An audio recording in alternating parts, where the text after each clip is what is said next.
Assalamualaikum warahmatullahi wabarakatuh. Salam, Om Swastiastu, Namo Buddhaya, Salam Kebajikan, Rahayu. Perkenalkan, nama saya Solahuddin Ba'asir Manap dari kelas manajemen 23T. Okay everyone, today I'm going to share something very important in the retail world. This is financial planning in retail. Jadi, saya akan mempresentasikan tentang aspek keuangan yang ada di dalam retail gitu. Jadi bayangin aja kita punya toko retail. Nah, ketika kita sudah punya toko retail, semuanya sudah dipasang, misalnya seperti rak sudah dipasang, karyawan sudah direkrut, sistem sudah hidup. Now, the question is how we manage the money. Jadi bagaimana cara mengatur keuangan? Nah, because without proper financial planning, retail, jadi karena mengatur keuangan di dalam retail itu gampang banget. Habisan napas. That was financial planning is not optional, it's essential. This.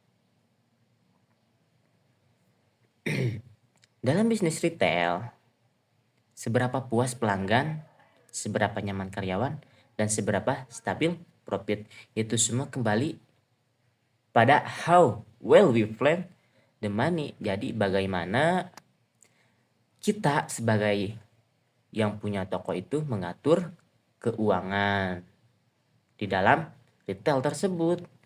And customer want available product, employee want stable salaries, management want smooth operation, and owner want profit. So basically good financial planning, stable retail performance. Jadi gitu. Jadi semua orang juga membutuhkan apa yang diinginkannya gitu. Seperti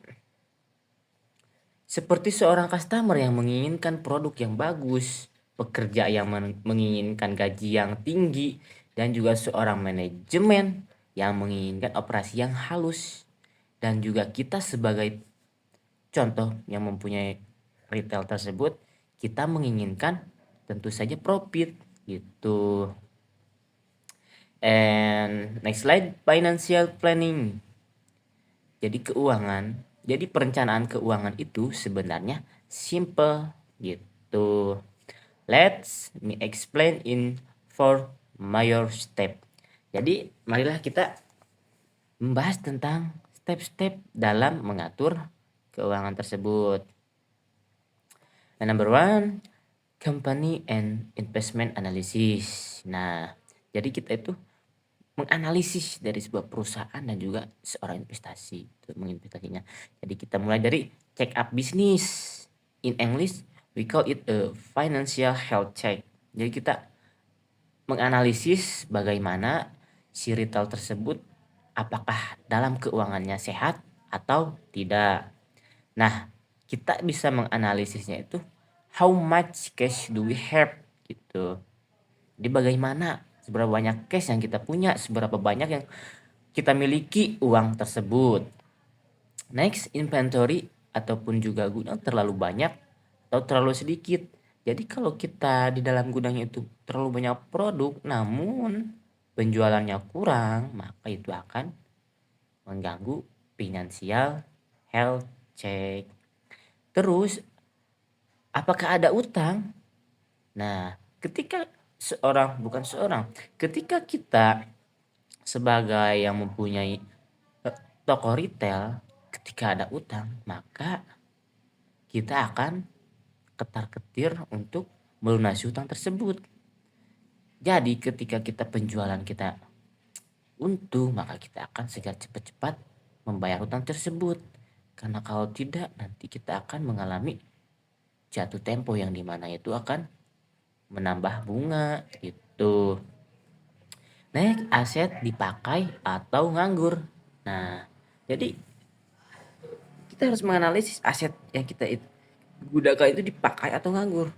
Kalau kita digunakan asetnya seperti aset gedung misalnya, maka itu sudah otomatis dipakai. Sedangkan yang nganggur itu seperti contohnya apa?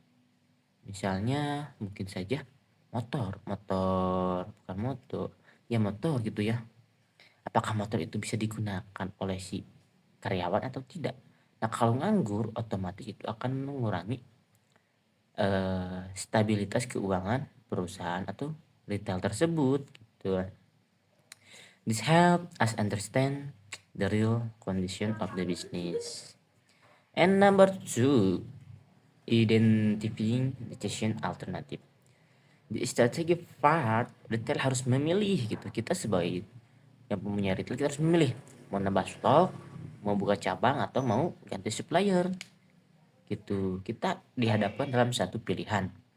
Apakah kita mau menambah stok terlebih dahulu atau mau membuka cabang atau juga mau mengganti supplier. Nah, itu kita ada di tahap identify decision alternative.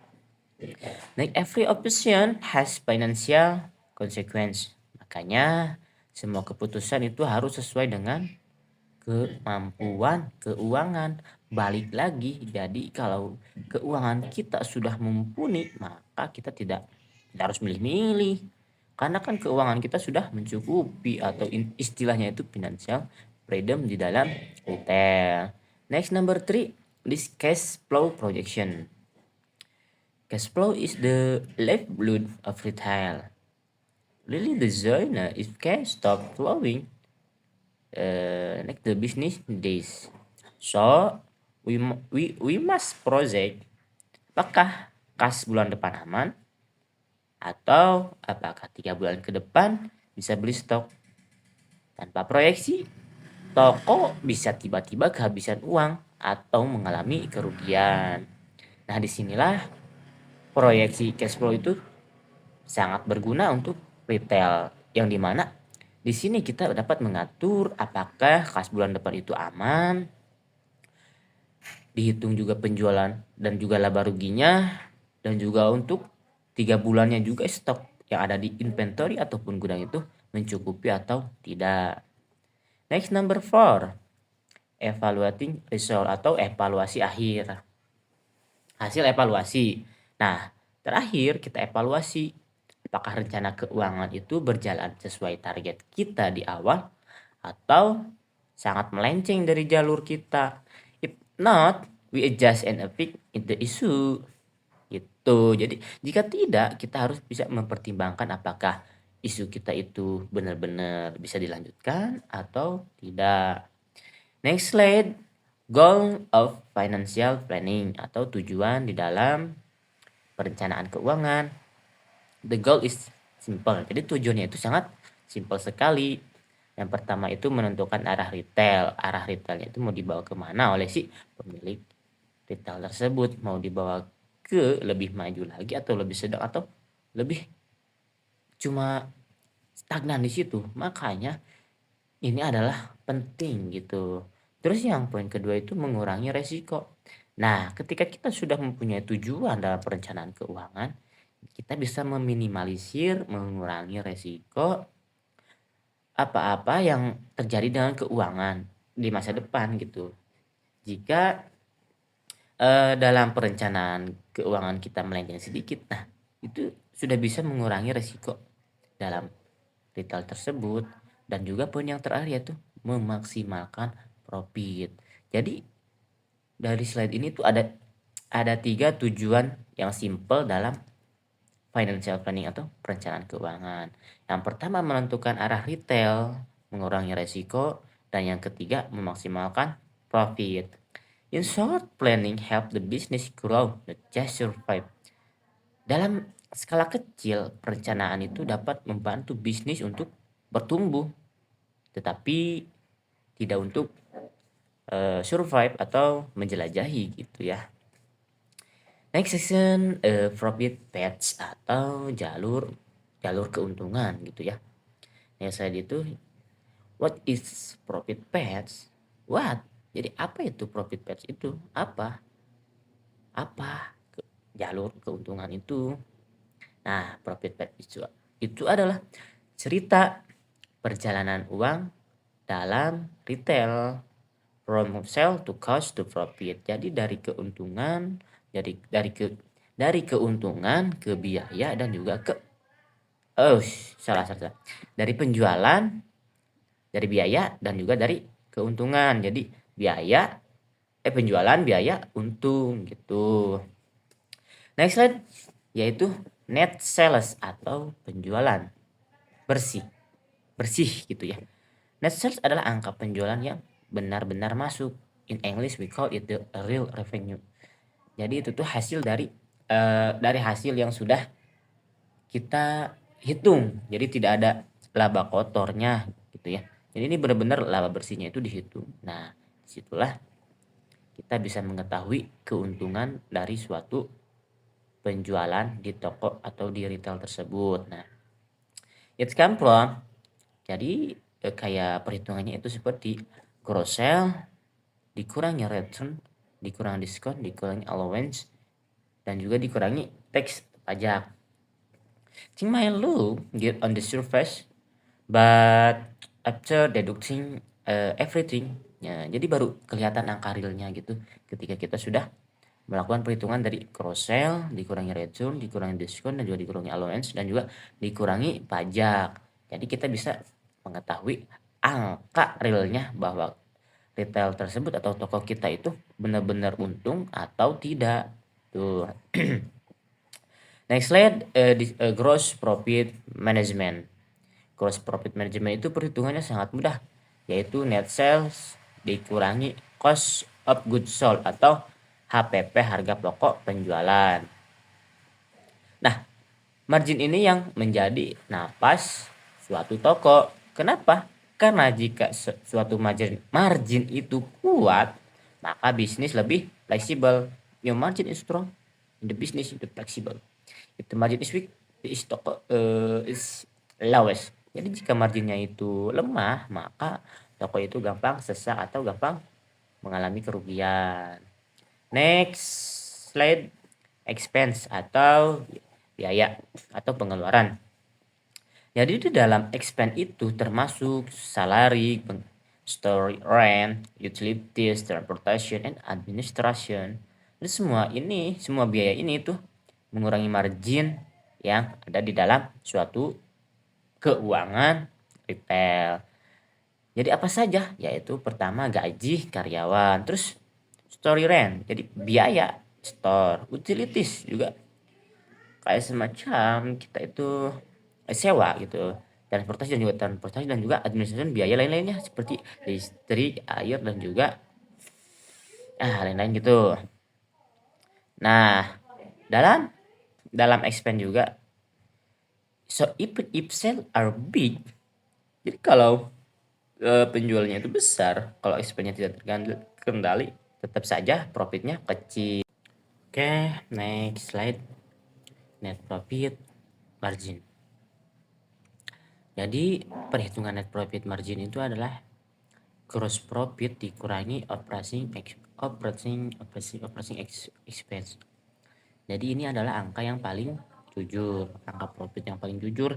Kenapa? Karena itu adalah hasil dari perhitungan gross profit, yaitu dikurangi dari biaya-biaya yang sudah dikeluarkan dari retail. It does not matter how big the store looks if the net profit is small. The business is struggling. Jadi di dalam retail itu mungkin bagaimana kita mengatur dari segi kesibukan kita untuk bisa mendapatkan profit yang kecil. Jadi di dalam bisnis itu sangat kacau gitu ya, karena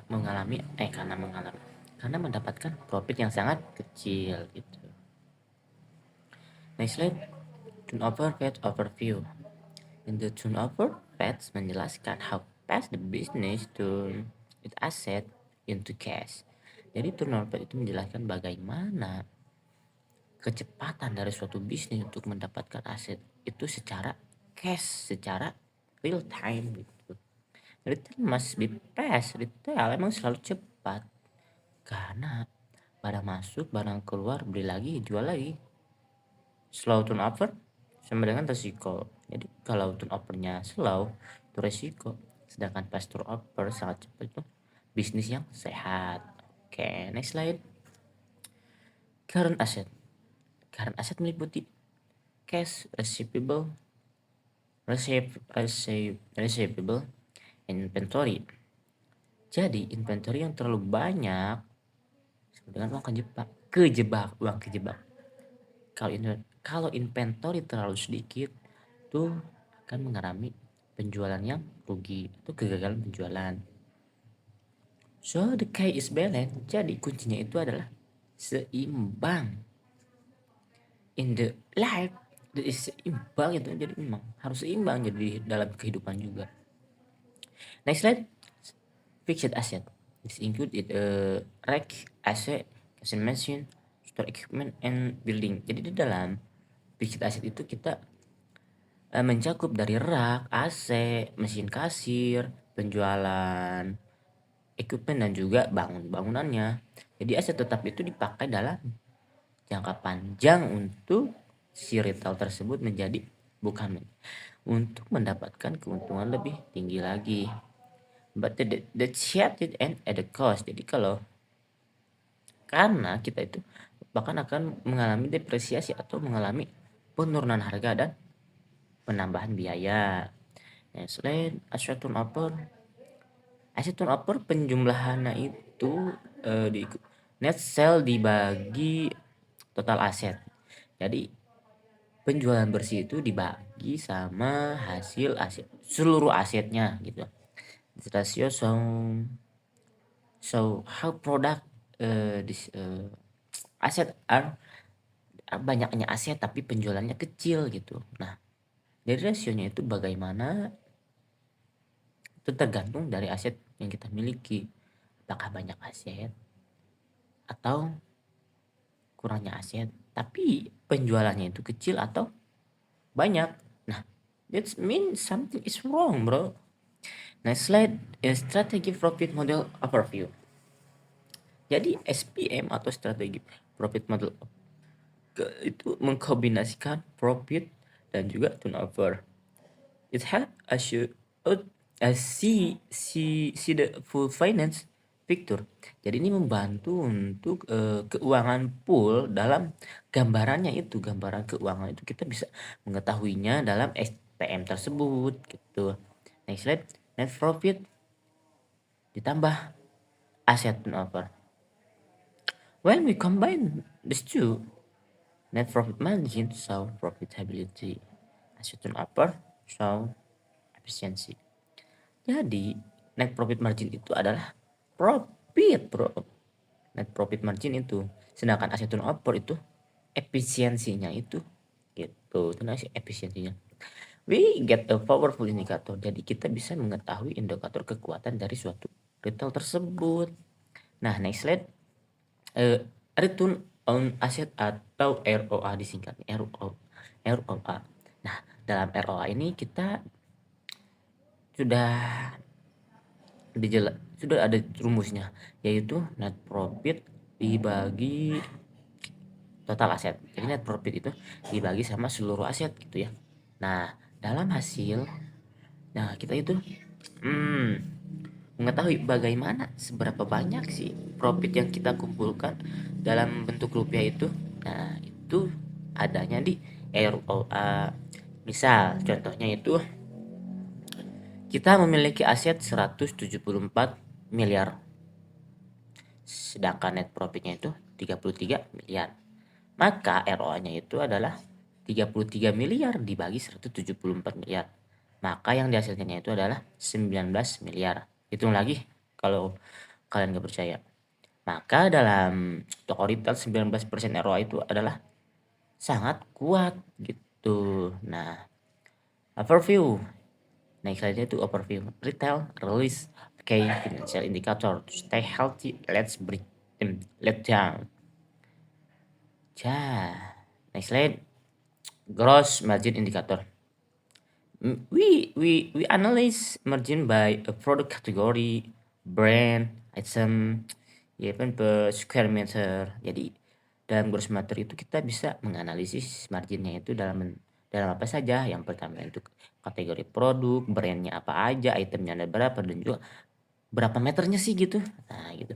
So we know which part of the store make money. Jadi dalam suatu retail itu kita harus membuat uang. Maksudnya itu kita harus memutarkan uang tersebut. Next slide, markdown. Markdown adalah diskon untuk menghabiskan barang lambat, penyok atau mau expired. Jadi istilah katanya mah itu produk yang jelek.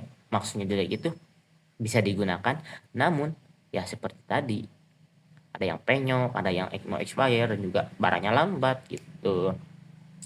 Next slide, inventory levels. Jadi dalam inventory level itu kita harus seimbang. Ya, balik lagi harus seimbang. Too much money stock, too little losing sale. Jadi harus belum. Nah, this is why inventory planning is crucial. Jadi kenapa perencanaan gudang itu sangat krusial ya seperti itu. Kalau di dalam retail itu. Next slide, gross margin per square meter. In modern retail, jadi setiap meter perseginya itu harus menghasilkan uang. If some area underperform, jadi dalam suatu area itu tidak perform, maka layoutnya itu harus bisa beradaptasi atau berimprove. Next slide, operating cost. The expenses include rent, electricity, depreciation, edge, the operation cost. That is the best margin will fall. Jadi dalam biayanya itu kita termasuk seperti elektrik, ya, depresiasi, dan juga yang lain-lainnya. Next slide, contribution margin. Contribution margin ya gross profit dikurangi operation cost. Nah, maka yang dihasilkan itu adalah uang bersih yang benar-benar ready untuk pertumbuhan dan juga biaya yang lain-lain juga. Next slide, personal control. Retail must ensure staffing in efficient. Jadi beberapa orang yang ideal, apakah produktif, apakah bonus itu efektif. Tuh. Next slide, operational productional control. Financial data help us detect risk. Jadi dalam financial data itu kita bisa mengetahui bagaimana sih kita bisa membentuknya itu seperti apa saja, seperti barang rusak, biaya listrik boros, dan juga biaya logistik yang tinggi. Everything show up in the number. Okay, next slide. Financial control. This is financial control include the cash flow stability, investment decision, expansion planning, and financial become the strength will of the business. Okay, next slide. Top down versus bottom up. Retail planning. Jadi di dalam perencanaan retail itu biasanya di mix antara top down dan juga bottom up. Jadi top down itu adalah tujuan besar dari seorang manajemen, sedangkan bottom up itu real data dari seorang manajer retail. Jadi bagaimana sih dari salah satunya itu digabungkan, dikombinasikan untuk mendapatkan realisasi dan juga perencanaan yang aksi perencanaannya itu gimana sih, apakah akan benar-benar menghasilkan atau tidak. Alright teman-teman, alright jadi itu dari mixing explanation between English and Indonesia tentang financial spin retail. Jadi ya itu adalah bilingualnya. Semoga versi yang saya sampaikan ini bisa kalian dapatkan ilmu walaupun hanya sedikit ya. Semoga kalian semua enjoy dalam belajarnya. Oke, thank you for listening. Saya Suraudin Basir Manap. Mohon maaf sebanyak-banyaknya jika dalam pembuatan proyek UTS ini banyak salahnya. Wassalamualaikum warahmatullahi wabarakatuh.